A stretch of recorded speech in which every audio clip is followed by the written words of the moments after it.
प्रभु हम आपका धन्यवाद करते हैं इस समय के लिए, आपकी उपस्थिति के लिए। आप हमारे लिए क्रूस पर गए, आपने अपना लहू बहाया। प्रभु आज ये गुड फ्राइडे का दिन अफसोस का दिन होना चाहिए था, लेकिन ये बुरा दिन होना चाहिए था। जब भी कोई मरता है उसे एक शोक का दिन माना जाता है, लेकिन प्रभु ये शोक का दिन गुड दिन में बदल गया, अच्छे दिन में बदल गया, क्योंकि आप मरे नहीं, तीसरे दिन मुर्दों में से जिंदा हो गए। हालेलुया, जोर से यीशु के लिए ताली बजाएंगे। हालेलुया, आमीन, आमीन। आप सब लोग बैठ सकते हैं। हालेलुया, आमीन। जैसे मैंने कहा कि जब किसी की मौत का दिन होता है, शोक का दिन होता है, अफसोस का दिन होता है, वो दिन को एक लोग अफसोस मनाते हैं। लेकिन ये वाला फ्राइडे, ये जो शुक्रवार है जब प्रभु यीशु मसीह क्रूस पर गए, ये हमारे लिए अच्छा दिन बन गया। और आज मैं आपको बताऊंगा कि इसको बैड फ्राइडे क्यों नहीं कहा गया, दुख वाला फ्राइडे क्यों नहीं कहा गया, अफसोस वाला फ्राइडे क्यों नहीं कहा गया, लेकिन इसको गुड फ्राइडे क्यों कहा गया है। आज मैं आपको ये बताऊंगा, क्योंकि हमारे लिए एक बहुत बड़ी उम्मीद लेकर आया। हम बेशक जानते हैं कि प्रभु यीशु मसीह सिर्फ मरे ही नहीं, तीसरे दिन मुर्दों में से जी उठे। आमीन। कितने लोग विश्वास करते हैं यीशु जिंदा है? हालेलुया।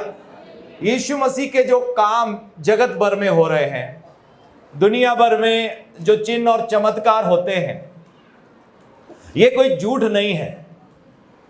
ये जो चंगाइयां होती हैं, कोई झूठ नहीं है। इसके सबूत हैं, प्रमाण है दुनिया भर में। और ये क्यों होता है? ये सिर्फ इसीलिए होता है क्योंकि यीशु मसीह तीसरे दिन मुर्दों में से जी उठे।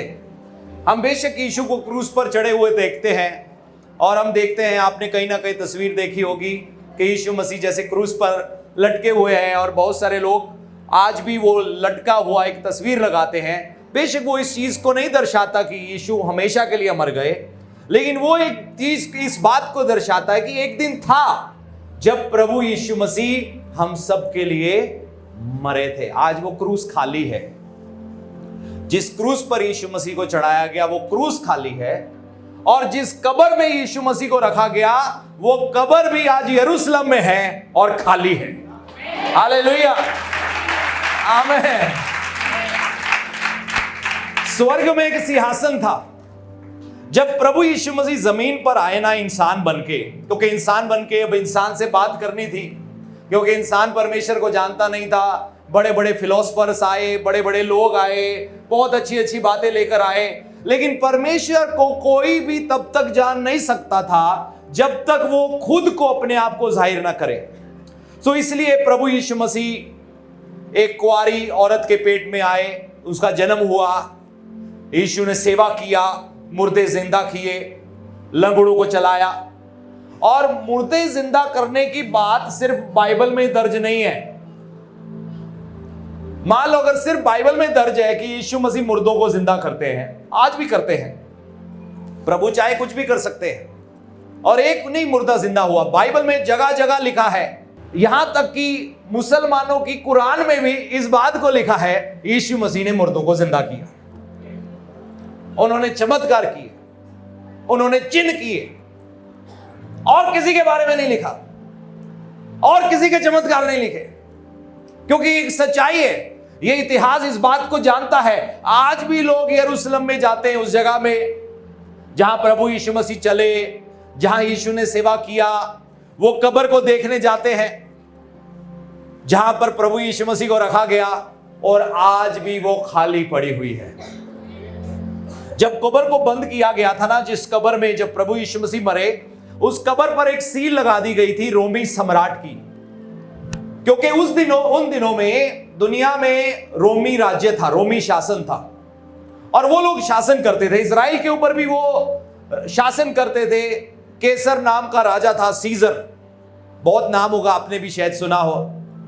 तो जब उनको रखा गया तो बाहर सील लगाया गया, एक बड़ा पत्थर रखा गया, यहां तक कि सैनिक खड़े कर दिए गए उस कब्र के बाद।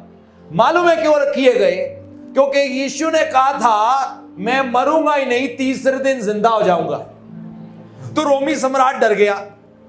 वो कहता है कि ये ना हो कोई इसकी शरीर को निकाल के ले जाए, बाद में कहे कि जिंदा हो गया।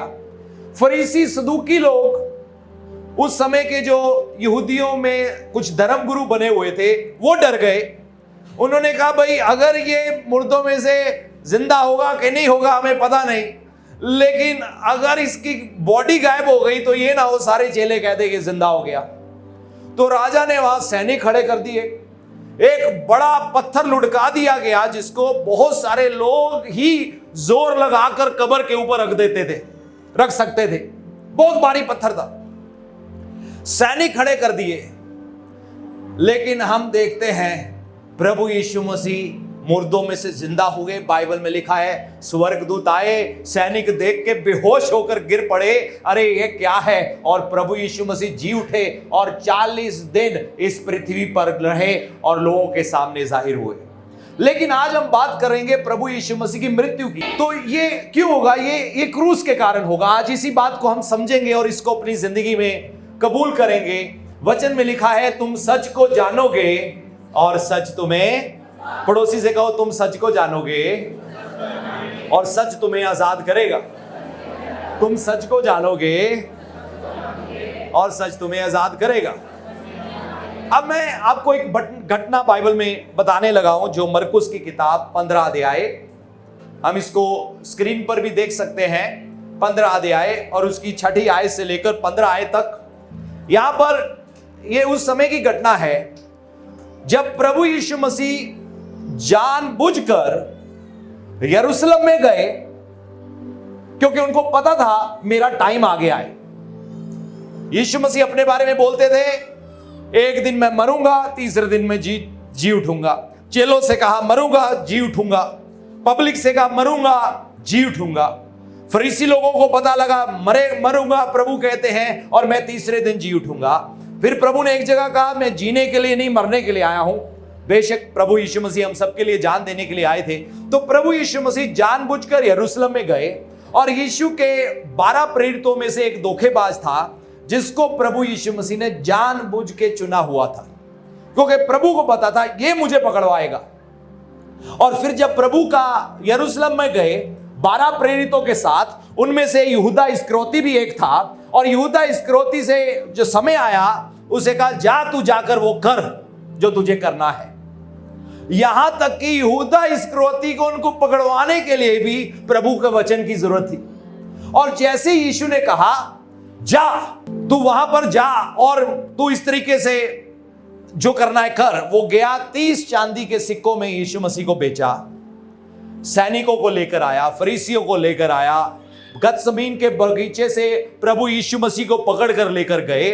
पकड़ने के बाद उनको महायाजक, यहूदी महायाजक के पास पेश किया गया, कई लोगों के पास पेश किया गया, हेरोद के पास पेश किया गया, क्योंकि जो समय वहां का राजा था, लोकल राजा था देश के ऊपर, उसका नाम था पिलातुस।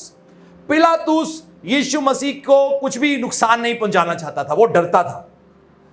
उसको मालूम था ये साधारण नहीं है, इसमें कुछ खास है। इतिहास बताता है उसकी जो बीवी थी वो प्रभु यीशु मसीह पर विश्वास करती थी। और फिर हम देखते हैं कि वो उसने हेरोद के पास भेज दिया। प्रभु यीशु मसीह हेरोद के पास गए। हेरोद को उनको देखने की बड़ी चाहत थी, देखा और उसने देखा रहे ये तो साधारण मनुष्य है, इसमें तो मुझे कुछ नहीं दिखता, मैंने सुना है ये बहुत सारे चमत्कार करता है, क्योंकि उसको ये बात पता लगी थी। हेरोद के पास गया, हेरोद ने भी कुछ नहीं किया, वापस पिलातुस के पास भेजा। और पिलातुस यीशु से कहता है, उनसे जवाब मांगता है एक बात का, और प्रभु से कोई जवाब नहीं देते। प्रभु को कहता है क्या तुझे मालूम नहीं है मेरे पास अधिकार है तुझे छोड़ने का? प्रभु कहते ये अधिकार जब तक तुझे ऊपर से दिया ना जाता तू मुझे कुछ नहीं कर सकता था, तू वो कर जो ये लोग कहते हैं। अब लोग क्या कह रहे थे हम इसी बात को देखेंगे। मरकुस रचित सुसमाचार 15 अध्याय। पिलातुस उसे पर्व यानी कि त्योहार में किसी एक बंदी को जिसे वह चाहते थे उनके लिए छोड़ दिया करता था। तो जो त्योहार का जो पर्व का दिन था, उन दिनों में एक रीति होती थी कि जो रोमी सम्राट होता था, कोई एक गुनाहगार व्यक्ति जिसने गुनाह किया हो, पाप किया हो, या जिसने कोई रोमी साम्राज्य के खिलाफ गलती की हो, तो वो पर्व के दिन क्या करता था राजा, लोगों को खुश करने की खातिर एक कैदी को छोड़ा जाता था, एक गुनाहगार को छोड़ा जाता था। तो उसको एक युक्ति आई, क्योंकि वो किसी तरीके यीशु को दंड देने से बचना चाहता था, वो डरता था इस बात से। और बाइबल में लिखा है पिलातुस उस पर्व में किसी एक बंदी को जिसे वह चाहते उनके लिए छोड़ दिया करता था, बरब्बा नाम का, सब कहें बरब्बा।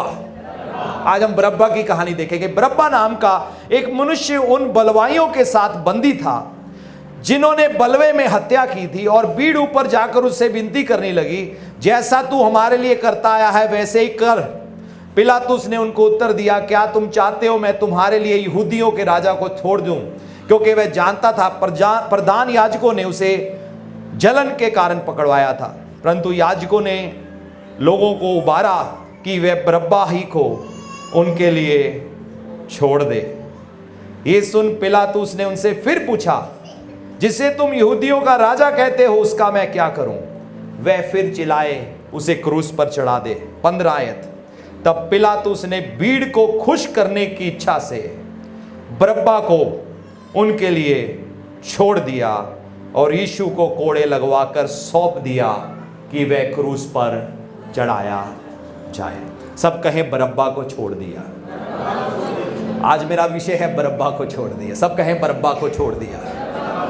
अब यहां पर देखते हैं, एक रीति होती थी त्योहार के मुताबिक, राजा इस खास त्योहार में लोगों के लिए कैदी को छोड़ता था।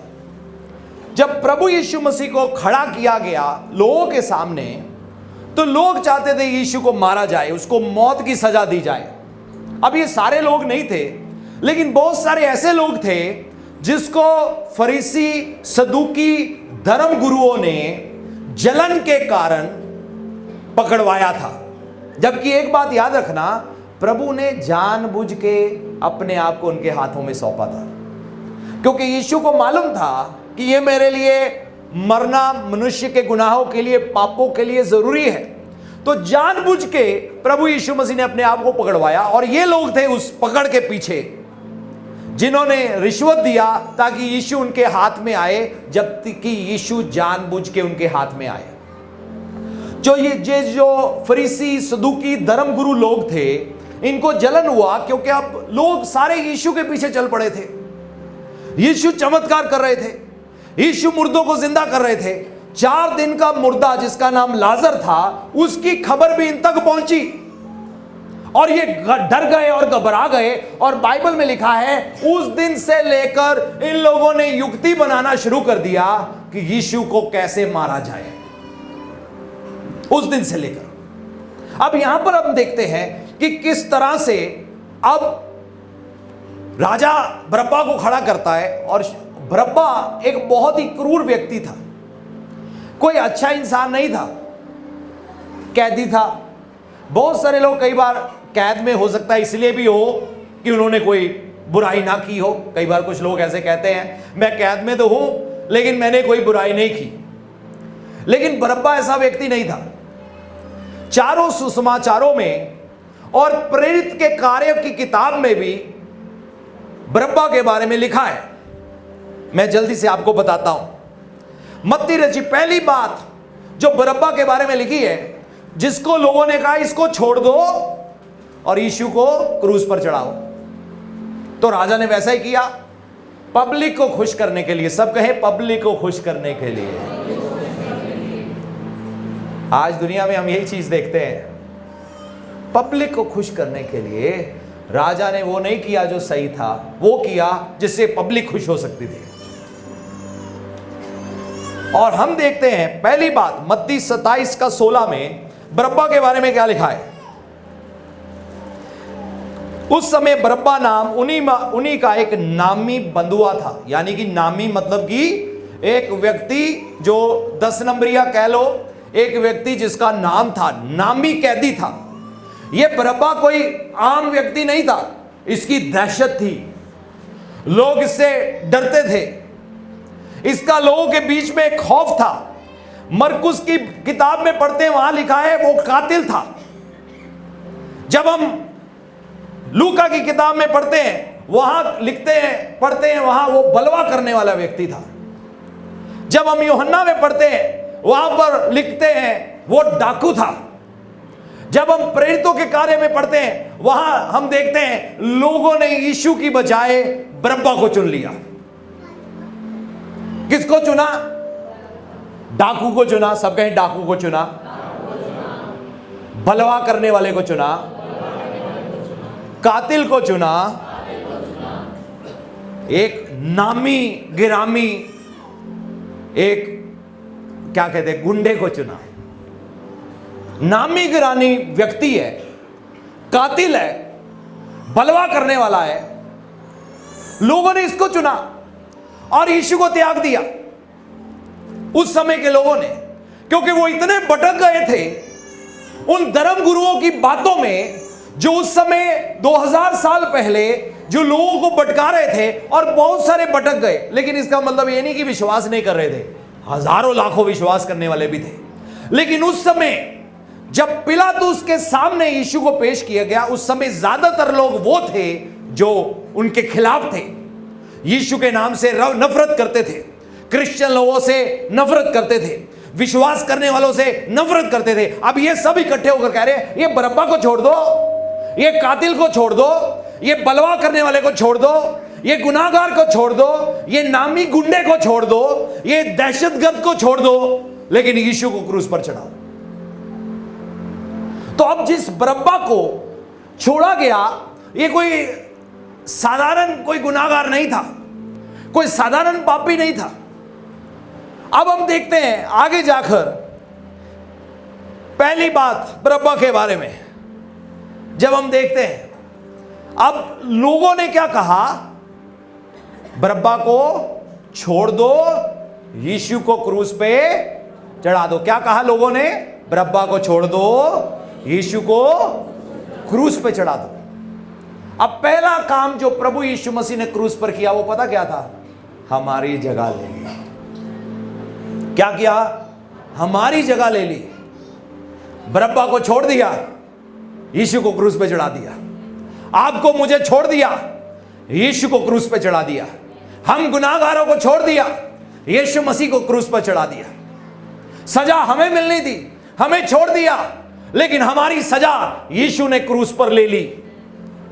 अब बरअब्बा का उदाहरण यहां क्यों लिखा है और क्यों परमेश्वर ने जानबूझ के बरअब्बा को तस्वीर में आने दिया? ये सारी चीजें, पीछे से बातें प्रभु घट रहे थे। वो कोई छोटे गुनाहगार को भी छोड़ सकते थे, सिर्फ बलवा करने वालों को भी छोड़ सकते थे। एक साधारण व्यक्ति जिस पर लोगों को लगता था ये निर्दोष है, और कह देते निर्दोष को छोड़ दो, लेकिन ये सबसे बड़े गुनाहगार को क्यों छोड़ा गया? ताकि हमें एहसास हो सके। पवित्र शास्त्र बाइबल में लिखा है, चाहे हमारे गुनाह लाल सुर्ख के रंग के भी क्यों ना हो, तो भी यीशु हमें बड़े से बड़े गुनाह से माफ करने की शक्ति रखता है। हालेलुया। इतने बड़े गुनाहगार के पास उम्मीद थी। इसने कभी सोचा भी नहीं होगा, अरे मैं तो कातिल हूं। ये जो क्रूस सजी हुई थी ना, जब यीशु क्रूस पर गए, अकेले यीशु क्रूस पर नहीं थे, दो और भी थे उनके दाएं बाएं। उन दिनों में रोमी लोग जो सजा देते थे लोगों को मौत की, वो क्रूस पर चढ़ाकर देते थे। ये उनका एक तरीका होता था लोगों को सजा देने का। यहां तक कि अगर उनके खिलाफ कोई बलवा भी करता था ना, तो भी उसको क्रूस पे चढ़ाते थे। कत्ल तो दूर की बात है, लेकिन यह व्यक्ति नामी गिरानी था, यह व्यक्ति डाकू था, यह व्यक्ति बलवा करने वाला था, यह व्यक्ति कातिल था। राजा एक बड़े मुश्किल व्यक्ति को आगे ले आया और उसे यह लगा होगा, अच्छा अगर ये छोड़ने की बात है, चलो रहने दो, यीशु को ही छोड़ दो, ये बरअब्बा को रखो, ये तो बहुत बुरा इंसान है। लोगों की बुराई देखो, उन्होंने गुनाह को चुन लिया और सच्चाई को छोड़ दिया। लेकिन यह भी जरूरी था, उस समय के लोग समझ नहीं पाए, क्योंकि अगर यीशु क्रूस पर ना जाते हम कभी ना बचते। बाइबल में लिखा है हम सबको हमारे पापों की सजा मिलनी थी। यहां पर कोई भी ऐसा व्यक्ति नहीं है जिसने कभी पाप ना किया हो, मुझे मिलाकर कोई ऐसा व्यक्ति नहीं है जिसकी कभी गुप्त जिंदगी ना हुई हो। असल में किसी की गुप्त जिंदगी होती नहीं है। परमेश्वर की नजरों के सामने सब कुछ क्लियर है। और पवित्र शास्त्र बाइबल में लिखा है, पता क्या होगा? एक दिन जब न्याय का दिन आएगा ना, पूरी दुनिया के सामने सारी दुनिया यीशु के न्याय सिंहासन के सामने खड़ी होगी, और सारी दुनिया, चाहे धर्मी हो चाहे गुनाहगार हो, सब मुर्दों में से जिंदा हो जाएंगे, प्रभु के सामने पेश किए जाएंगे। और फिर क्या होगा? हर एक व्यक्ति की बारी आएगी, उनकी जिंदगी सारी दुनिया के सामने खोली जाएगी। यानी कि गुप्त कुछ भी नहीं रहेगा। अगर आज हम सोचते हैं ना आज गुप्त है, मैं रिश्वत लेता हूं किसी को पता नहीं, मैं झूठ बोलता हूं किसी को पता नहीं, मेरी जिंदगी में व्यभिचार है किसी को पता नहीं, मेरी जिंदगी में झूठी बातें किसी को पता नहीं, उस दिन कुछ भी छुपा ना रहेगा। हम, हमारे बाप, हमारे दादे, हमारे परदादे, शुरू से लेकर आदम वंश तक हर कोई उस जगह में आकर खड़ा होगा। यानी कि हर एक को शर्मिंदा होना पड़ेगा। आज हम सोचें कि अगर हम गुनाह छुपा रखेंगे किसी को क्या पता लगता है, तो एक दिन बहुत देर हो जाएगी। अगर आज हम अपना गुनाह परमेश्वर के सामने खोलेंगे, वो हमें आजाद करेगा, क्योंकि उसने हमारी जगह ली हुई है। क्यों ना प्रभु का धन्यवाद करें। हालेलुया।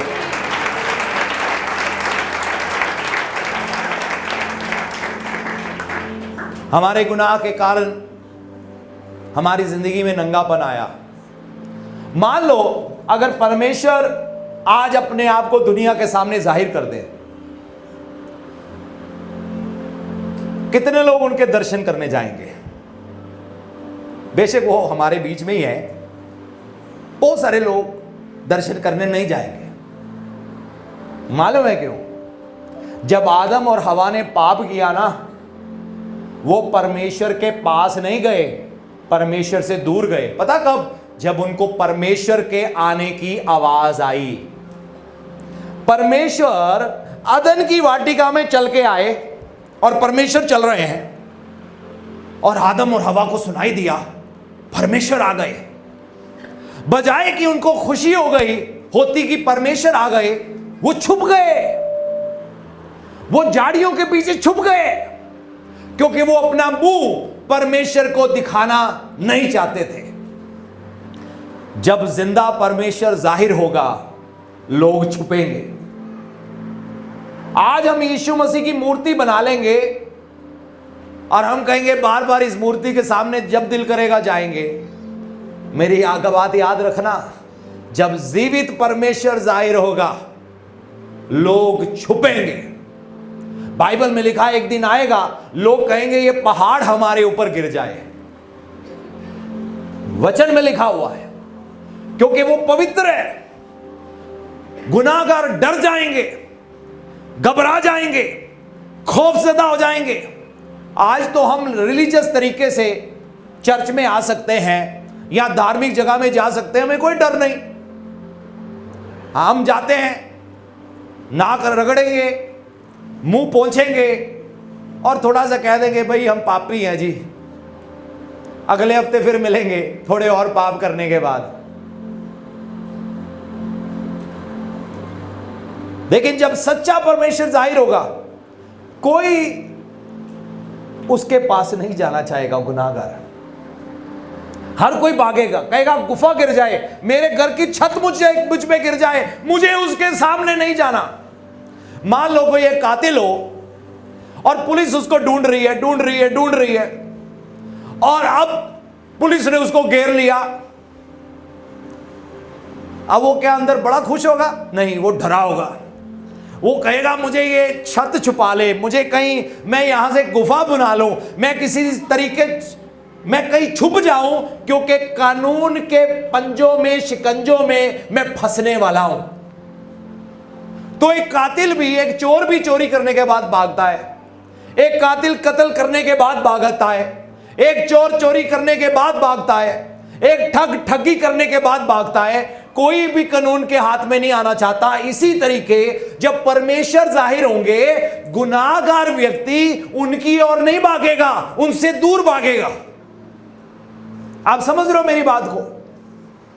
वो उनकी ओर नहीं भागेगा, वो दूर भागेगा, क्योंकि उसको मालूम है मेरा न्याय करने वाला आ गया है,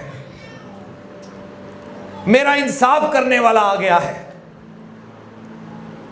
और अगर मनुष्य सोचे कि हमारा कभी इंसाफ नहीं होगा, हम बहुत बड़ी गलतफहमी में हैं।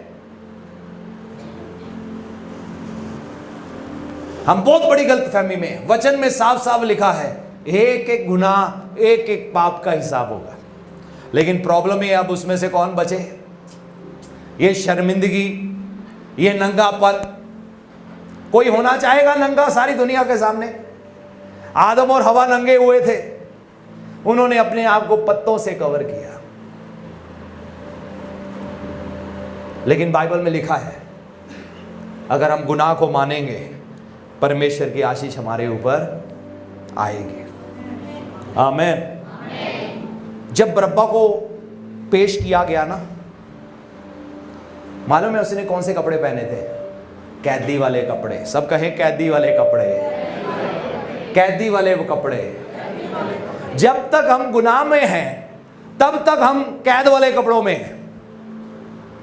हम अब चाहे एक व्यक्ति ने कितने भी अच्छे कपड़े को ना पहने हो, लेकिन आत्मिक दुनिया में एक कपड़ा होता है उसका जो उसने पहना होता है, और आत्मिक दुनिया उसको देखती है।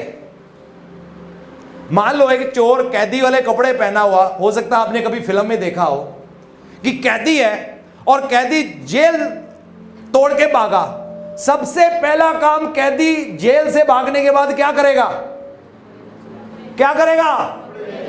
कपड़े बदलेगा। सब गए कपड़े बदलेगा, कपड़े बदलेगा, क्योंकि उसको पता मैं कहीं भी भाग जाऊं, मान लो वो बस में चढ़ जाए, कैदी वाले कपड़े हैं, कैदी नंबर 420, हर कोई उसको शक की नजर देखेगा। वो कैदी भाग रहा है, कैदी भाग रहा है, कैदी भाग रहा है, कैदी भाग रहा है। आत्मिक दुनिया भी हमें ऐसे ही देखती है, कैदी जा रहा है, कैदी आ रहा है। कैद किसकी है? गुनाह की, पाप की। कोई नशे की कैद में है, कोई रिश्वतखोरी की कैद में है, कोई व्यभिचार की कैद में है, अलग अलग तरह की पाप की कैद में है, कोई शर्मिंदगी की कैद में है। मालूम है जब बरअब्बा को पेश किया गया और जब लोगों ने कहा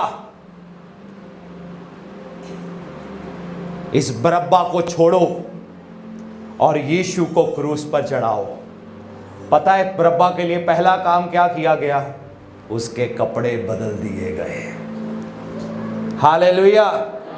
सिर्फ यही नहीं कि वो अपने गुनाह से बचा, यही नहीं कि यीशु ने उसकी जगह सलीब पर उसको जाना था। जो 3 सलीबें जो थी, 2 तो दाएं बाएं टंगे हुए थे, लेकिन उनसे भी जो बुरा था बरअब्बा को छोड़ दिया गया और वो बीच वाली क्रूस में यीशु को चढ़ा दिया गया। चढ़ना किसी और ने था, चढ़ कोई और गया। बरअब्बा की जगह यीशु मसीह ने ले ली। मालूम है इतिहासकार ये बात बताते हैं, जब बरअब्बा को छोड़ा गया और यीशु को क्रूस पर चढ़ाया गया, बरअब्बा भी वहां पर गया था। इतिहासकार ये बताते हैं, बरअब्बा जब छोड़ा गया उसको बड़ी हैरानी हुई। उसके बाद वो भी वहां पर गया जहां पर यीशु मसीह को क्रूस पर चढ़ाया गया था, और वो उस दिन सोच रहा होगा होना तो यहां मुझे था, मेरी जगह एक निर्दोष को चढ़ा दिया गया। व्यभिचार मैंने किया, गंदे काम मैंने किए, बुरे काम मैंने किए, झूठ मैंने किया, नशा मैंने किया, ठगी मैंने की, लेकिन यीशु को क्रूस पर चढ़ा दिया। वो गया था उस जगह देखने के लिए, और वो गया था उस क्रूस पर देखने के लिए जिस पर शायद बरअब्बा को होना चाहिए था। और वो सोच रहा होगा यहां चढ़ना तो मुझे था, लेकिन यीशु को चढ़ा दिया गया।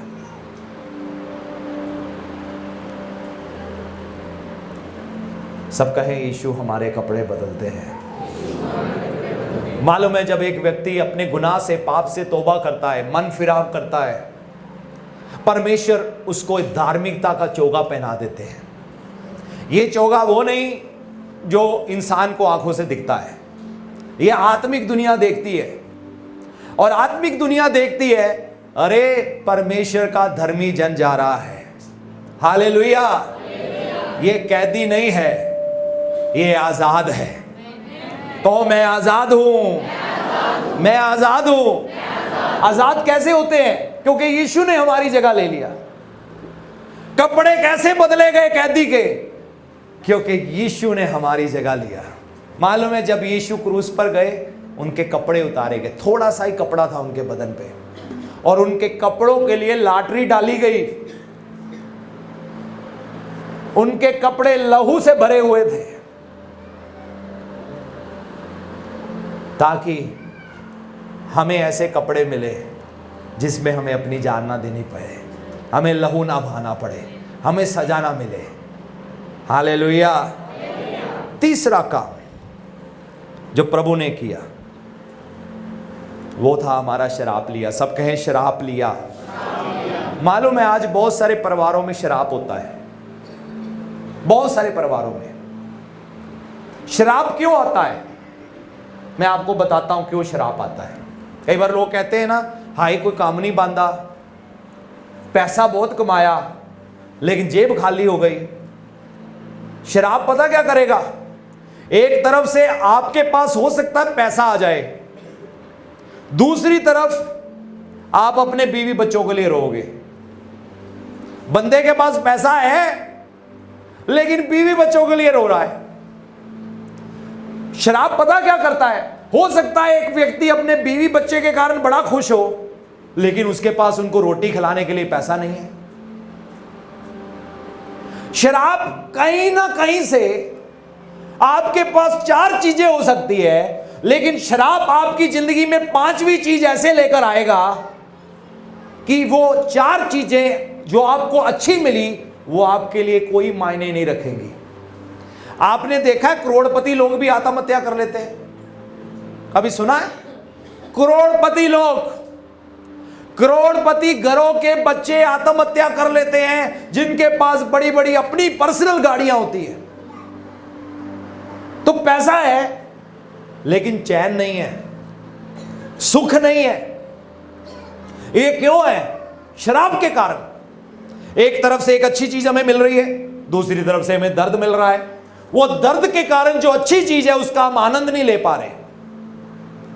लेकिन परमेश्वर हमें भरपूर जिंदगी देना चाहते हैं। परमेश्वर हमें ऐसी जिंदगी देना चाहते हैं जहां पर हमारा परिवार भी खुशहाल होगा और हमारे पास पैसा भी होगा, हमारे पास बरकत भी होगी, हमारे पास बहुतायत से होगा।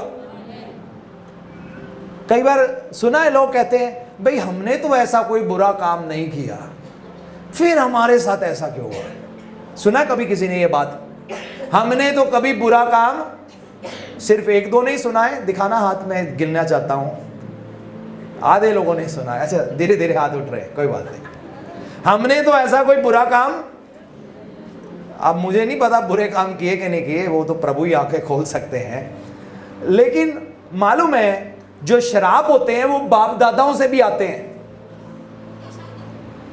हमारे बाप दादाओं की गलतियां, उसका शराब आगे पीढ़ियों के ऊपर आता है। मां की भी डेथ वैसे हुई, दादी की डेथ भी वैसे हुई, परदादी की डेथ भी वैसे ही हुई। कई घरों में मैं कई बार मिलता हूं, कोई भी 35 साल के ऊपर जीता नहीं है, या तो बीमारी से या एक्सीडेंट से लोग मर जाते हैं। उन्होंने मुझे बताया कि पीछे पीढ़ियों में चल, जो 35 साल की उम्र से पहले मर ही जाना है। तो किसी की भी उम्र 35 के आसपास आती थी, दिल धड़कता था, धक धक धक धक, अब तो मर गए। इनके पिताजी ने एक दिन प्रभु यीशु मसीह का वचन सुना और प्रभु को जीवन दिया। उनके सारे शराब कट गए। हालेलुया। आज पास्टर राजू सदाशिवन भी करीब 45 साल या उसके आसपास या उससे ऊपर हैं। उनके पिताजी भी अच्छी खासी उम्र के हैं, उनके मम्मी से भी हम मिले एक बार, उनके केरला में घर में गए थे। कैसे परमेश्वर ने सब कुछ बदल दिया। बहुत सारी चीजें एक इंसान की जिंदगी में शराब के कारण होती है। मुझे याद है बहुत साल पहले, करीब 2006 की बात है, मैं नागालैंड में गया। नागालैंड में एक बड़े उच्च कोटि के ऑफिसर के घर में मैं रहा, क्योंकि उनका जो बेटा था वो हमारा मित्र था, वो भी प्रभु की सेवा करता था। तो उच्च कोटि के, उनके परिवार में बहुत सारी परेशानियां थी। उनके परिवार में उनकी एक बेटी IAS ऑफिसर थी, ड्रग्स में चली गई। IAS ऑफिसर, परिवार में बहुत टूटापन था। पैसा था, शोहरत था, सिक्योरिटी थी। यह भी बेटा उनका कम नहीं था, यह भी अमेरिका से पढ़ाई करके आया था। बहुत उनका नाम था पूरे नागालैंड में, आज भी है। एक रात मैं उनके घर में सोया। रात को परमेश्वर ने मुझे उनके दादे का गुनाह बताया, जो कि दुनिया में नहीं था। मैं आपको बता नहीं सकता वो गुनाह क्या था। मैं सुबह उठा, वो ऑफिसर, जो बहुत बड़े ऑफिसर थे, वो मेरा मित्र, उनके मम्मी, एक दो और रिश्तेदार, परिवार के लोग, वो बैठे हुए हैं सर्कल बना के, और मुझे कहा हमारे लिए प्रेयर करो। मैंने कहा मैं प्रेयर तो करूंगा, लेकिन मैं देखता हूं आपके घर में एक शराब है, और मैं आपको बताता हूं शराब क्यों है। शराब इसके लिए है, इसलिए है क्योंकि आपके दादे ने ये काम किया था। जैसे मैंने ये बात बोली, सब एक दूसरे का मुंह देखना शुरू हो गए।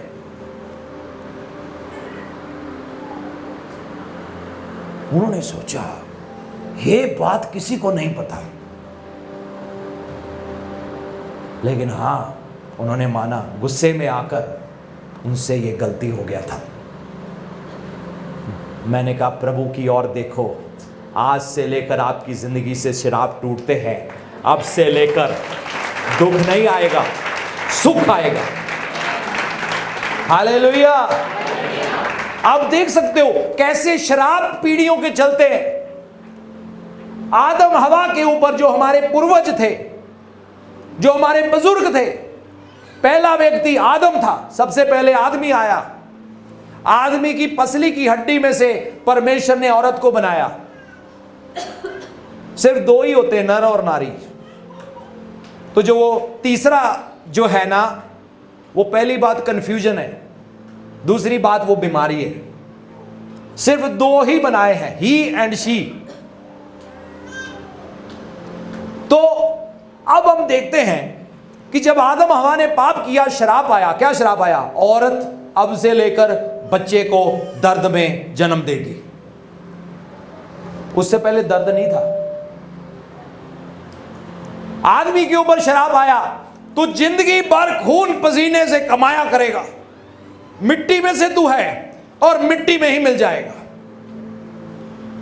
मिट्टी में, यानी कि मौत के बाद जो शरीर है कहां जाता है? जला के डालो, सीधा डालो, चील कौए के मुंह में जाकर फिर हो, सारा ये शरीर मिट्टी में से आया है और मिट्टी में ही वापस जाना है। अब वहां पर मनुष्य के ऊपर श्राप आया कि सारी जिंदगी खून पसीना, खून पसीना, खून पसीना, खून पसीना। ये कारण क्या था? शराब। आप किसी जादूगर के पास जाओगे, वो कहेगा तेरी चाची ने किया है, तेरी ताई ने किया है, तेरी मासी ने किया है। मैं आपको आज सच बता रहा हूं, ये सब आज अगर हमारी जिंदगी में कुछ है बुरा, ये किसी के करने कराने के कारण नहीं। सबसे बड़ा जो कारण है, हो सकता है किसी ने किया हो, लेकिन 1% चांस है, 99% ये जो है, ये शराब के कारण है, गुनाह के। कोई अपनी गलती नहीं मानता। आप किसी जादूगर के पास जाओगे, वो नहीं कहेगा भाई तुझे अपने पापों से तौबा करने की जरूरत है। वो कभी नहीं कहेगा। वो कहेगा 4 लाचियां खा ले, गर्म पानी में घोल के, सवेरे 3 बजे उठ गए, तेरा काम बन जाएगा। अगर लगा भी ना थोड़ा बन गया है, एक और श्राप आएगा। पता क्यों? क्योंकि हमने परमेश्वर पर विश्वास नहीं किया। हमारा विश्वास किस पे है? लाचियों पे, लौंगों पे, सौंफ पे, तबीजों पे, लेकिन परमेश्वर पे विश्वास नहीं है। इससे क्या होता है? और श्राप आता है, और बुराई आती है, और गुनाह आता है। थोड़ी देर लगेगा सब ठीक हो गया, फिर सारी जिंदगी उसी जगह के चक्कर काटते रहोगे। जैसे कई कहते हैं ना, डॉक्टर आधा एक बार चक्कर ला लो फिर सारी जिंदगी चक्कर लवाते हैं। ये लाची लोग भी ऐसे काम करते हैं। शराब आया गुनाह के कारण। गुनाह हमारा हो सकता है, गुनाह हमारे बाप दादों का हो सकता है, गुनाह आदम के समय से हो सकता है। लेकिन मैं आपको एक बात बताना चाहता हूं, बरब्बास भी शराबी था। यह क्या था? कोई आशीषित व्यक्ति नहीं था, यह शराबी था। लेकिन देखो, यह शराबित उस दिन आशीषित हो गया, यह आजाद हो गया। हालेलुया। और हुआ क्या? इसको बचाया और यीशु मसीह हमारे लिए श्रापित बने। बाइबल में लिखा है, जो काठ पे लटकाया जाता है वो श्रापी है। तो यीशु मसीह ने सिर्फ हमारे गुनाह ही नहीं उठाए, हमारे श्राप उठाए, ताकि अब हमारी जिंदगी में सुख आए, हमारे बच्चों की जिंदगी में सुख आए। सुख यानी कि पैसा भी होगा, परिवार में पवित्रता भी होगी, ईमानदारी भी होगी, हर चीज में हम आशीषित होंगे। हालेलुया। ये नहीं है कि चार चीजें हैं और पंजवीं दुख ऐसा है कि वो चार चीजें होने के बावजूद हम कहते हैं यार जीन नू दिल नहीं करता। एक बहुत बड़ी कंपनी कैफे कॉफी डे, कुछ साल पहले, शायद पिछले साल की बात है, उसका जो ऑनर था हजारों करोड़ों का मालिक था, आत्महत्या कर ली। हो सकता है कुछ सुख हो, लेकिन एक दुख ऐसा लगा, एक दुख ऐसा लगा जिसने उसकी जान ले ली। कई स्टूडेंट्स को देखते हैं सुसाइड कर लेते हैं, पढ़ाई में अच्छे नंबर नहीं आए, कंपटीशन बहुत है, 99% मार्क्स लिए, और अब हम वो उम्मीद छोड़ देते हैं। हमें एडमिशन नहीं मिला बेस्ट यूनिवर्सिटी में, वो उम्मीद छोड़ देते हैं क्योंकि उनको लगता है कि उनको उस यूनिवर्सिटी में एडमिशन मिल जाता, उनकी जिंदगी बच जाती। वो आत्महत्या कर लेते हैं। मार्क्स है, घर में पैसा है, घर में मां है, बाप है, लेकिन यूनिवर्सिटी नहीं है, आत्महत्या कर लेते हैं। कई बार जिंदगी की एक चीज, एक दर्द हमें बाकी सुखों का आनंद नहीं उठाने देता। लेकिन आज मैं आपकी जिंदगियों के ऊपर घोषणा करता हूं, जब आप इस जगह में बैठे हो और आज यीशु मसीह पर विश्वास करते हो, आपके शराब कटने जा रहे हैं यीशु के नाम से। हालेलुया। जोर से ताली बजाओ, प्रभु का धन्यवाद करो।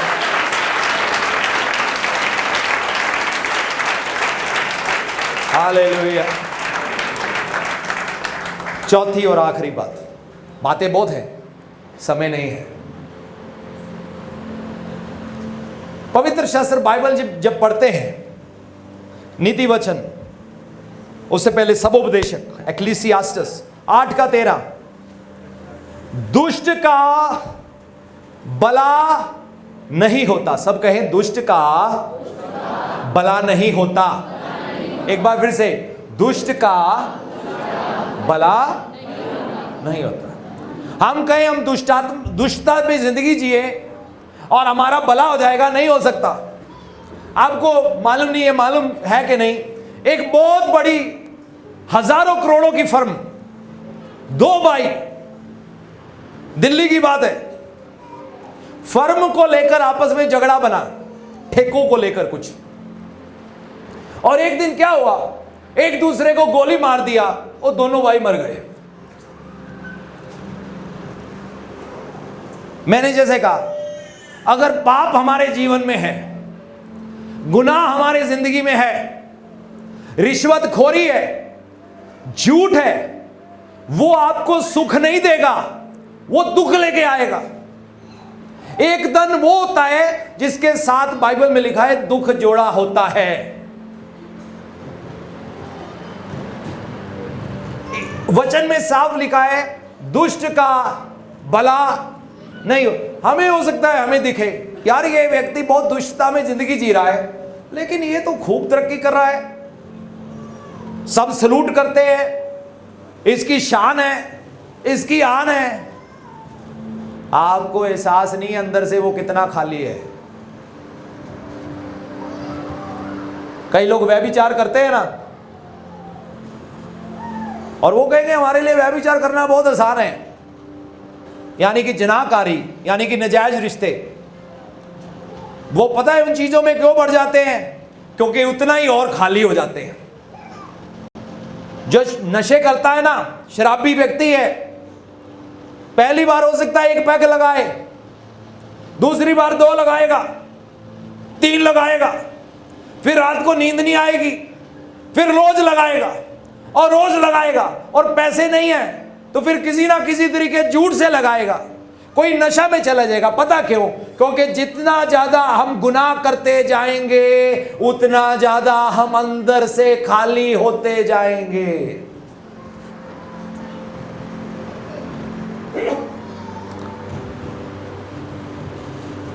कई बार लगता है कोई व्यक्ति बहुत भरा हुआ है, उसके पास होगा गाड़ी होगी, बंगला होगा, लेकिन अंदर से वो खाली होता है।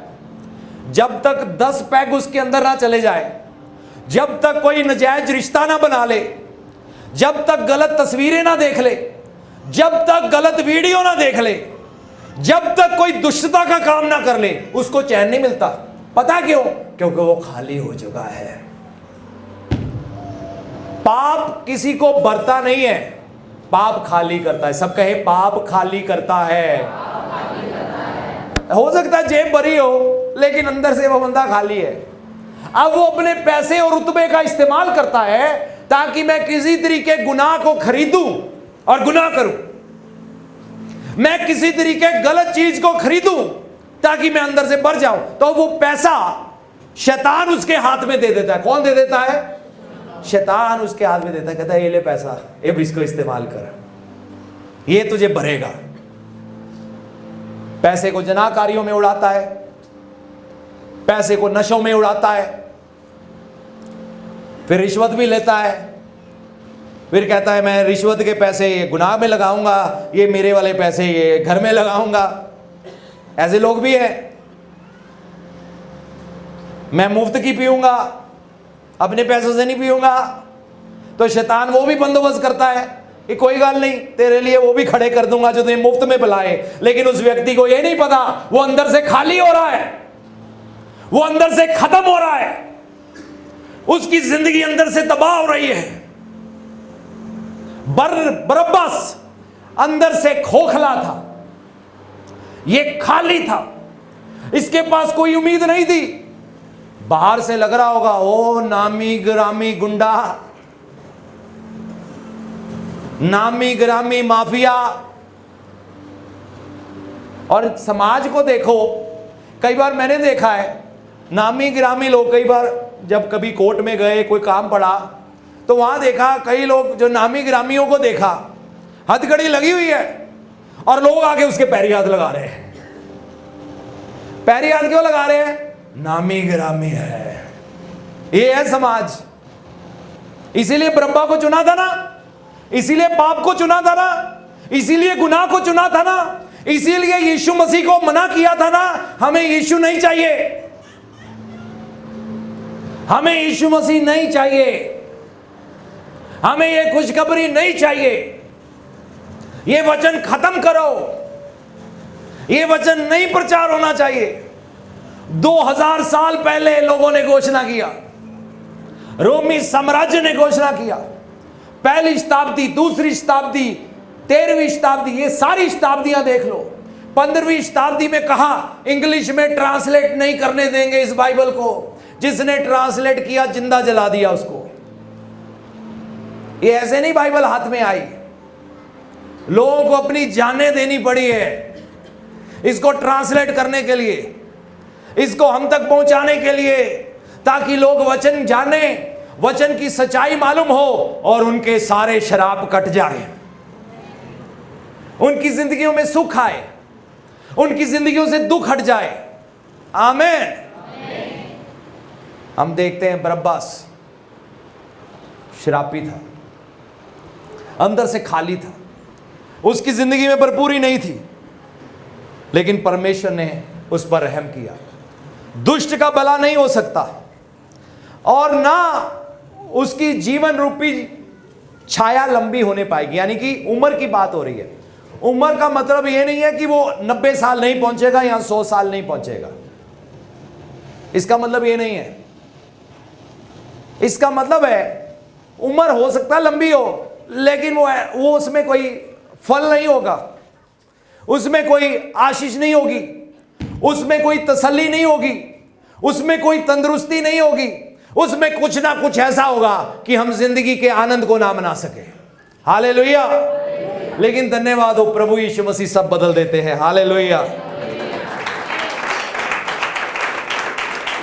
नीति वचन 28:13 यहां लिखा है, जो अपने अपराध छिपा रखता है उसका काम सफल नहीं होता। लाचियां खा के काम सफल नहीं होंगे। मैंने लाची खाई थी, नौकरी मिल गई, वो नौकरी मिल जाएगी लेकिन आपके लिए आशीष नहीं होगी। तो सवाल ये नहीं है कि हमें नौकरी मिली कि नहीं मिली, सवाल ये नहीं है हमारा कारोबार बना कि नहीं बना, सवाल है हमारी जिंदगी में सुख है या नहीं है। और सुख ये कहने से नहीं आता रब्बा मेरी जिंदगी च सुख बनया रवे, ऐसे सुख नहीं आएगा। ऐसे सुख की दुआ की सी बस सुख बनया रवे, ऐसे सुख नहीं आता जब तक एक व्यक्ति अपने आप पाप को छिपाता है वो सफल नहीं हो सकता। आपको मालूम है मिल्खा सिंह जो दौड़ाक थे, रनर थे, हो सकता है किसी ने फिल्म भी देखी हो, जब वो दौड़ने के लिए गए, ओलंपिक्स थे, और बताते हैं कि एंड में जब जीतने वाले थे पीछे मुड़ के देख लिया। क्या किया? पीछे मुड़ के देख लिया, पिछली जिंदगी सामने आ गई। पाप भी एक इंसान को, हमें लगेगा हम बस बनी गई बात, अब आ गई आशीष, लेकिन इंसान चूक जाएगा, तसल्ली नहीं हो पाएगी, आप संतुष्ट नहीं हो पाओगे। आपको लगेगा नहीं कुछ पाया, लेकिन जो मकसद था वो पूरा नहीं हुआ, क्योंकि वो अपनी जिंदगी में सफल नहीं हो सकता।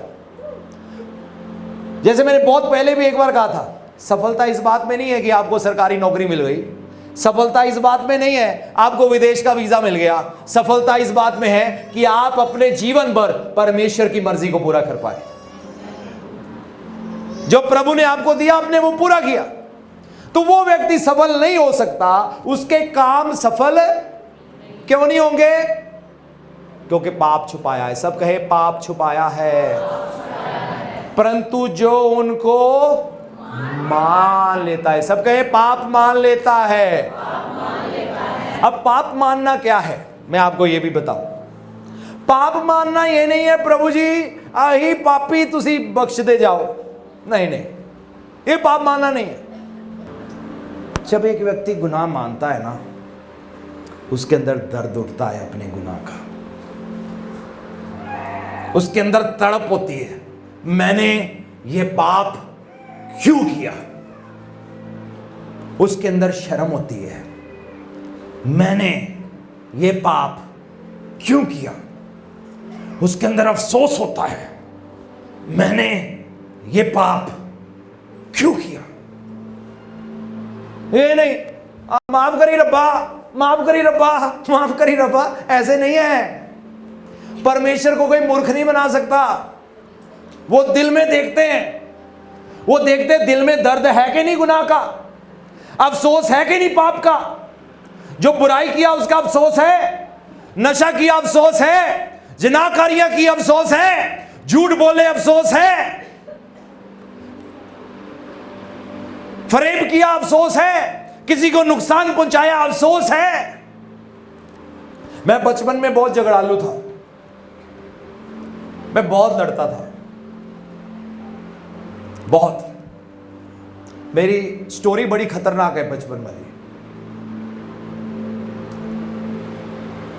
लेकिन अगर किसी को पीटता था, जैसे मान लो किसी से लड़ाई हुआ, उसको पीट दिया, थोड़ा बहुत खून निकल गया उसके लिप से, उसके नाक से, मैं जब रात को घर पहुंचता था मैं रोता था और मैं कहता था ये मैंने क्या किया। उसकी भी मां होगी, उसकी भी बहन होगी, मैंने क्यों उसको दर्द दिया। मैं रात को सच में रोता था, मुझे अच्छा नहीं लगता था, लेकिन मैं कहती था, मैं उस चीज को छोड़ नहीं पा रहा था, लड़ाई झगड़े को छोड़ नहीं पा रहा था, मार कुटाई को छोड़ नहीं पा रहा था। वो तो यीशु ने बचा लिया। हालेलुया। जब आप अपने गुनाह का एहसास करोगे ना, आपको दर्द होगा, आपके आंसू बहेंगे, आपको तकलीफ होगी, आप अपने आप को रोक नहीं पाओगे रोने से। जब मुझे गुनाह का एहसास हुआ मैं बहुत रोया, पता था पापी हूं, और मैं भी कहता था माफ करी रब्बा, माफ करी रब्बा का मतलब पता क्या है, मैं पाप हफ्ते बाद मिलांगा होर पाप करके, होर पाप करांगा फिर मिलांगा। मैं पाप करी जाने हैं तो तुसी मैनू बख्शी जाना है, मैं पाप करके आऊंगा तो ही अपनी ड्यूटी निभाओ। तुम्हारी ड्यूटी है माफ करना, मेरी ड्यूटी है गुनाह करना। तुम्हारी ड्यूटी है माफ करना, मेरी ड्यूटी है गुनाह करना। ऐसे गुनाह माफ नहीं होते, दर्द होता है। क्या होता है? दर्द होता है। मैंने गुनाह किया प्रभु, हो सकता है आंखों में आंसू ना हो लेकिन अंदर के आंसू होते हैं। प्रभु मैंने गुनाह किया है, मैंने पाप किया है, प्रभु मुझे माफ करो। मुझे अफसोस है, इंसान को अफसोस होता है मैंने ये क्यों किया, बजाय कि वो उस गुनाह के बारे में सोच के मजा ले। हा हा मैंने पाप किया, हा हा मैंने रिश्वत ली, आज बहुत बड़ी चोरी की, आज मैंने दुश्मन को दांत तोड़ दिए। नहीं, उसको अफसोस होता है, उसको एहसास होता है मैंने एक ऐसे व्यक्ति को नुकसान पहुंचाया जिसको परमेश्वर ने शुरू में अपने स्वरूप में बनाया था। इसीलिए प्रभु यीशु मसीह ने हथियार नहीं पकड़े, क्योंकि जंग इंसान से नहीं है, जंग शैतान से है।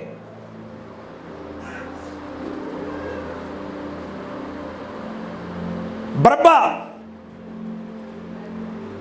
ने देखा कैसे यीशु ने उसका जगह लिया। बरअब्बा के शराब को यीशु मसीह ने लिया। अब उसके ऊपर था वो जाकर उसको आशीष प्रभु से लेता या नहीं लेता, अब उसके ऊपर था। हमारी शर्मिंदगी को प्रभु यीशु मसीह ने लिया। हम काम में सफल नहीं हो सकते थे, प्रभु यीशु मसीह ने हमारे लिए सफलता का रास्ता खोला। अब हम सफल हो सकते हैं और हमारे लिए स्वर्ग खुल गया, ताकि जब हम पुकारेंगे परमेश्वर हमारी सुन लेंगे। चमत्कार इसलिए नहीं होते कि हम बड़े सामर्थी हैं, चमत्कार इसलिए होते हैं क्योंकि हमारा परमेश्वर सामर्थी है। आमीन। प्रार्थना इसलिए नहीं होती सुनी जाती कि मैं 100 दिन फास्टिंग में बैठ के आया हूं, नहीं। प्रार्थना इसलिए होती है, जवाब इसलिए मिलता है क्योंकि स्वर्ग खुल गया है। एक छोटी सी प्रेयर भी हमारी परमेश्वर सुनने के लिए तैयार है। छोटी सी प्रेयर, आपको घंटों घंटे एक चीज के लिए बैठ के प्रे करने की, आप बस धन्यवाद ही, प्रभु धन्यवाद आपने मुझे आजाद कर दिया है, धन्यवाद आपने मुझे चंगा कर दिया, इतना ही काफी है आपकी प्रेयर सुनने की। हालेलुया।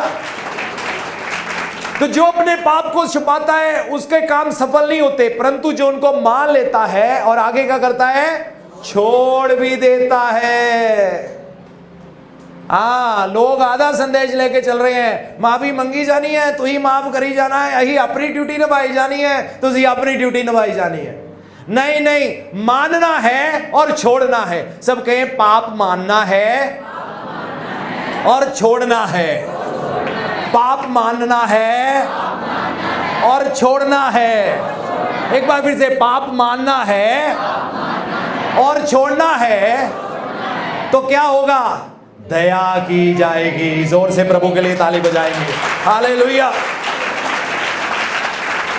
आप पाप मानोगे और पाप छोड़ोगे, आप पर दया की जाएगी। नहीं तो आपको लगेगा बस बढ़ गई बात, लेकिन आखिरी कदम आते ही आप चूक जाओगे। कमा लिया 10 साल पैसा, बस और 1 साल, आखिरी कदम पे आकर चूक जाओगे। सुलेमान राजा, उसके जैसा धनी कौन था? लोगों को एक बीवी नहीं मिलती, उसकी 1000 बीवियां थी। उसका घर बनने में 14 साल लगे। सोना चांदी हर जगह, खूबसूरत बगीचे थे। अपने घर की छत पे जब खड़ा होता होगा, हर जगह खूबसूरती खूबसूरती सब दिख रही है। बड़े बड़े दुनिया के राजा और रानियां उसकी शान देखने के लिए आते थे। इजराइल देश को दुनिया का सबसे अमीर देश बना दिया उसने, लेकिन पता एक दिन क्या कहता है, सब कुछ बेकार है। क्या कहता है? इतना पैसा कमाने के बाद क्या कहता है? बड़ा महल बनाने के बाद क्या कहता है? एक शादी करने के बाद क्या कहता है? हाँ, कई लोग शादी होती है, ओह शादी क्या, ये तो बर्बादी है।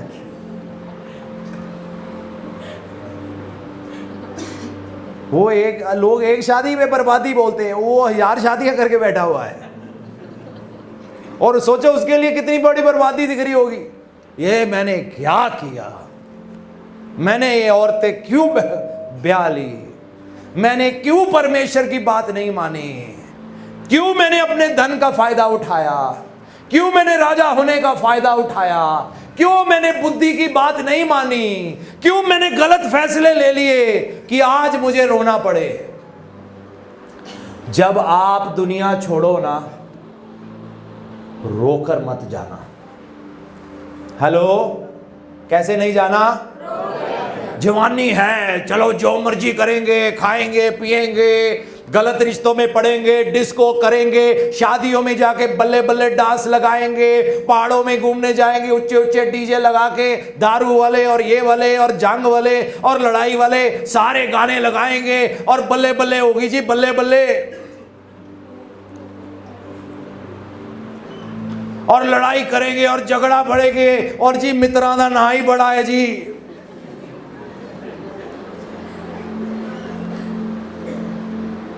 सलूट भी मारेंगे, लोग पैरी हाथ भी लगाएंगे जी, गड्डी वड्डी लै ली जी, ओपन जीप लै ली, मुंडे दे दाज आ गया, चेनी भी आ गई, मुंदरी भी आ गई, बाप दे भी सोना पै गया, सारा जी बल्ले बल्ले होगी जी। लेकिन अंत में अफसोस ही है।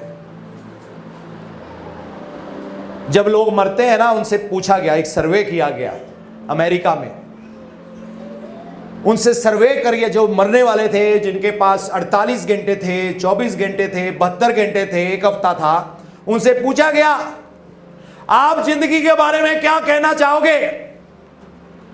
और बहुत लोगों ने पता क्या कहा? हमें अफसोस है, हमने अपनी जिंदगी वैसे क्यों नहीं जी जैसे जीनी चाहिए थी। हमें अफसोस है, हमने अपने रिश्तों को वैल्यू क्यों नहीं दिया। हमें अफसोस है, हमने जनाकारी में पड़ के अपनी शादी को तबाह क्यों किया। हमें अफसोस है, हम रिश्वत लेते रहे, लेकिन आज हमें वो चुभ रही है। बहुत सारे लोग ये अफसोस वाली हालत में थे, लेकिन पौलुस पता क्या कहता है? मैंने विश्वास की रखवाली की है, मैंने कुश्ती लड़ी है, मैंने दौड़ दौड़ी है, मेरे लिए इनाम पड़ा हुआ है। Hallelujah, hallelujah. या तो अफसोस के साथ इस दुनिया को छोड़कर जाओ, या खुशी के साथ छोड़कर जाओ। या तो अगर प्रभु के लिए दुनिया में खाली होना भी पड़े ना किसी चीज से, हो जाना, क्योंकि वहां पर जाओगे हमेशा के लिए।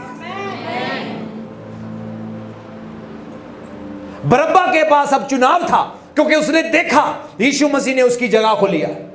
जैसे इतिहासकार कहते हैं, थियोलॉजियंस कहते हैं, दो तरह की बातें, तीन तरह की बातें बोलते हैं।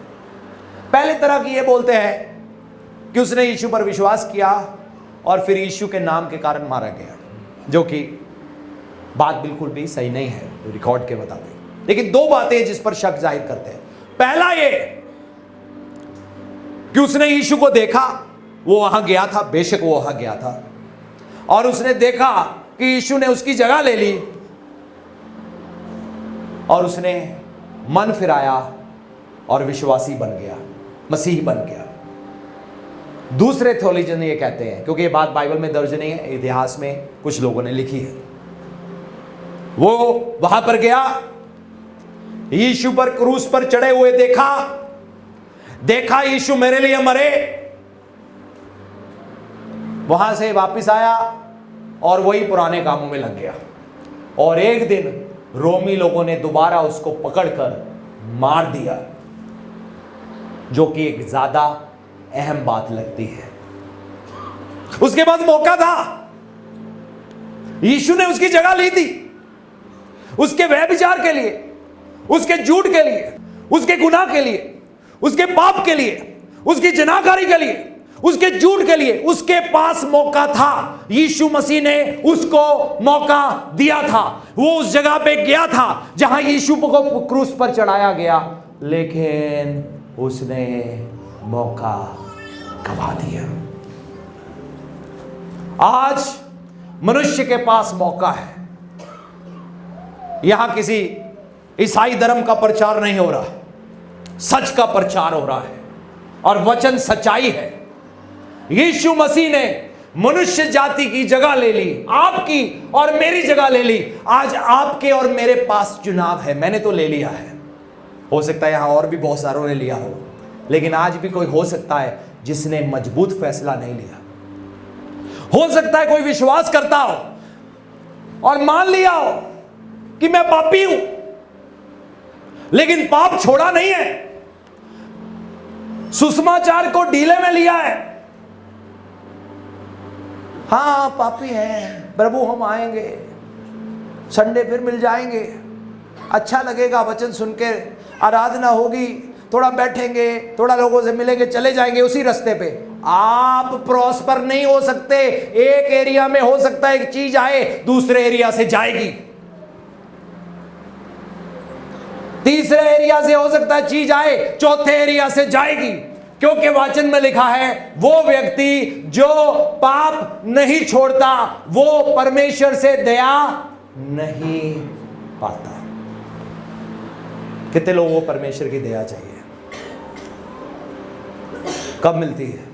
जब हम पाप मानते हैं और छोड़ देते हैं। आए अपने स्थानों में खड़े हो जाएं, हर कोई अपनी आंखें बंद करे। ये बड़ा सीरियस टाइम है। आज परमेश्वर आपको मौका देना चाहते हैं। प्रभु की ओर देखें। यीशु आपके बीच में है, यीशु आपके बीच में है। जो अपने पाप मान लेता है और उसको छोड़ भी देता है, वो दया पाता है। आज परमेश्वर आप पर दया करना चाहते हैं। जब यीशु मसीह क्रूस पर थे, उन्होंने दया की घोषणा किया। क्या कहा? इनको माफ करो, ये नहीं जानते ये क्या करते हैं। ये दया थी। दया सिर्फ बरअब्बा के ऊपर ही नहीं किया गया, दया उस सूबेदार के ऊपर भी किया गया जिसने वहां पर सैनिकों को कहा इसके कीले गाड़ो। दया पिलातुस के लिए भी रिलीज किया गया। अब उसके ऊपर था, उस राजा के ऊपर, उसने विश्वास करके उसको हासिल करना है या नहीं करना। अगर आज अपने गुनाह मान लोगे, आप पर दया की जाएगी। आज अगर गुनाह छोड़ दोगे, आप पर दया की जाएगी। ये गुड फ्राइडे सच में आपके लिए गुड फ्राइडे बन जाएगा। प्रभु यीशु मसीह का इस दुनिया में आना और हमारे लिए क्रूस पर जाना और अपनी जान देना और अपने हाथों में कीले ठुकवाना और पांवों में कीले ठुकवाना और सिर पर कांटों का ताज ठुकवाना और पीठ पे कोड़े खाना और मुंह के मुक्के खाना, उनकी दाढ़ी को खींचा गया, उनकी दाढ़ी को नोचा गया, उनको डंडों से पीटा गया, सफल हो जाएगा आपके लिए, क्योंकि ये सब आपके और मेरे लिए हुआ। अगर आज आप अपने पाप को मान लोगे और उसको छोड़ भी दोगे, आपके श्राप खत्म हो जाएंगे। आज पाप को मान लोगे और पाप को छोड़ भी दोगे, आपके कैदी वाले कपड़े बदल जाएंगे। जब कोई शराबी जाता है ना, दुनिया कहती है शराबी जा रहा है, क्योंकि उसको वो कैद के कपड़े हैं। जब कोई रिश्वतखोर जाता है ना, दुनिया कहती है देखो रिश्वतखोर जा रहा है, क्योंकि वो उसके कैद के कपड़े हैं। जब कोई बीमार जाता है ना, दुनिया कहती है बीमार जा रहा है, बीमारी भी एक कैद है। यीशु आपको उससे छुड़ाना चाहते हैं। सब अपनी आंखें बंद करें, अपने हाथ को स्वर्ग की ओर उठाएं और प्रभु से कहें, प्रभु मुझे माफ करो, यीशु मुझे क्षमा करो। प्रभु की उपस्थिति यहां है। यीशु से बात करो, मुंह खोलो, प्रभु मुझे माफ कर दो, यीशु मुझ पर दया करो। मुझे विश्वास है आप इस दुनिया में मेरे लिए आए, मेरे लिए क्रूस पर गए, मेरे लिए मरे और तीसरे दिन जिंदे हो गए। हो सकता है कोई व्यक्ति हो, आपके कपड़ों पे लिखा हो फेलियर, बिजनेस में फेलियर, पढ़ाई में फेलियर, कारोबार में फेलियर, परिवार में फेलियर, नौकरी में फेलियर। आज यीशु मसीह के नाम से मैं आपको इस कैद से आजाद करता हूं। आज से लेकर आपके माथे पर फेलियर नहीं लिखा, आपके माथे पर लिखा है जयवंत से भी बढ़कर। अपने हाथ स्वर्ग की ओर उठाए, मेरे पीछे कहे, प्रभु यीशु मसीह आज मैं अपने गुनाहों को, अपने पापों को मान लेता हूं। मैंने आपके खिलाफ और स्वर्ग के खिलाफ बहुत सारे पाप किए हैं, मुझे माफ कर दो, मुझे अपने लहू से धो दो। प्रभु आज मैं फैसला लेता हूं, मैंने पापों को मान लिया है और छोड़ भी दिया है, छोड़ दिया है, छोड़ दिया है, मैंने पाप छोड़ दिया है यीशु मसीह के नाम में। आमीन। जोर से बोले, ताली बजाए, हालेलुया।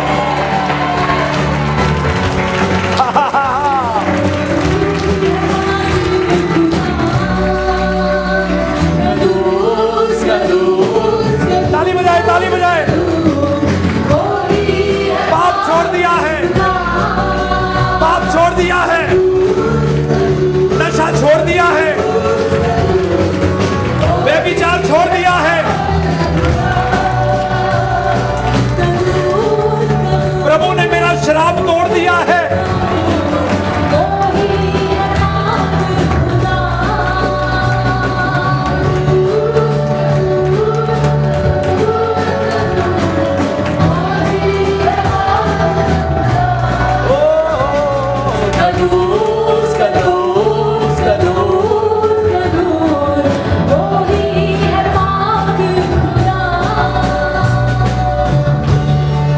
प्रभु के वचन में लिखा है, जो कमजोर है वो कहे मैं बलवान हूं, जो गरीब है वो कहे मैं धनवान हूं।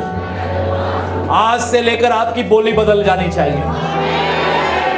अगर कोई गरीबी में जी रहा है, मेरे पीछे कहो, आज से लेकर यीशु मसीह के नाम में मैं बहुत अमीर हूं, बहुत अमीर हूं, बहुत अमीर हूं। मेरे घर में कोई कटी नहीं है, बहुतायत से है, बहुत ज्यादा है, दूसरों के लिए भी है, प्रभु के कामों के लिए भी है। मेरे पास बहुत ज्यादा पैसा है, मेरे बच्चों के पास बहुत सारा धन है। हमारा परिवार आज से लेकर सुखी परिवार है, आशीषित परिवार है, आनंद से भरा हुआ परिवार है। आज से लेकर हमारा परिवार पापी परिवार नहीं है, धर्मी परिवार है। आज से लेकर मेरी जिंदगी में झूठ पाया नहीं जाएगा, क्योंकि आज से लेकर यीशु मसीह में मैं सच्चाई हूं, मैं जिंदगी हूं। हमेशा की जिंदगी मुझ में है। मेरे घर में बहुत पैसा है। जोर से ताली बजाकर प्रभु का धन्यवाद करें।